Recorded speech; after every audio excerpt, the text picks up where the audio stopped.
आपका स्वागत है हमारे चैनल पे कहानी की आवाज। बहुत समय पहले की बात है। एक छोटे से गांव में रामू नाम का एक व्यापारी रहता था। वो रोज शहर जाकर चीजें बेचता और गांव लौट आता। रामू नमक, चीनी, अनाज और कपड़ों का व्यापार करता था। रामू के पास एक गधा था, उसका नाम था बोलू। बोलू बहुत सीधा साधा, मेहनती, लेकिन थोड़ा आलसी और नादान था। रामू उसी पर अपना सामान लादकर शहर ले जाता और शाम को वापस लौटता। हर सुबह रामू बोलू के पीठ पर 2 बोरियां लादता और निकल पड़ता। कई बार उन बोरियों में नमक होता, जो काफी भारी होता। रास्ते में एक संकरा और फिसलन भरा पुल पड़ता था, जो एक नदी के ऊपर बना हुआ था। बोलू रोज रामू के साथ उस पुल को पार करता, पर वो वजन से परेशान हो जाता। एक दिन कुछ ऐसा हुआ जिसने उसकी सोच बदल दी।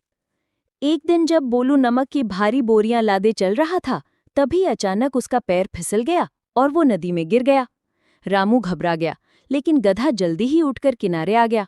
मगर जैसे ही वो उठा, उसे महसूस हुआ कि बोरी अब उतनी भारी नहीं लग रही थी जितनी पहले लगती थी। दरअसल जब गधा नदी में गिरा तो नमक की बोरियां भी पानी में भीग गईं और नमक घुल गया। बोरी अब लगभग खाली हो चुकी थी। गधा बहुत खुश हुआ। उसने सोचा, वाह, मैं तो बहुत हल्का हो गया। इतना आराम पहले कभी नहीं मिला। बोलू के दिमाग में एक नई तरकीब आ गई। अगले दिन जब रामू ने फिर नमक की भारी बोरियां लादी और नदी के पास आए, तो बोलू ने जानबूझकर खुद को फिर से नदी में गिरा दिया। परंतु जब ऐसा 3-4 दिन लगातार हुआ, रामू समझ गया कि गधा अब चालाक बन गया है और जानबूझकर नमक घुला रहा है ताकि बोझ हल्का हो जाए।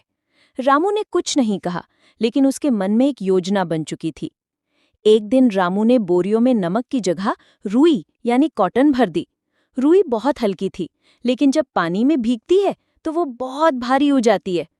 बोलू ने हमेशा की तरह वही चाल दोहराई। पुल पर आते ही कूद गया नदी में। जैसे ही वो बाहर आया, उसने महसूस किया कि उसके पीठ पर वजन पहले से भी ज्यादा भारी हो गया है। अब बोलू हांफने लगा, उसका चलना मुश्किल हो गया। उसे अपनी चालाकी भारी पड़ गई। रामू ने गंभीर होकर कहा, बोलू, हर बार शॉर्टकट नहीं चलता।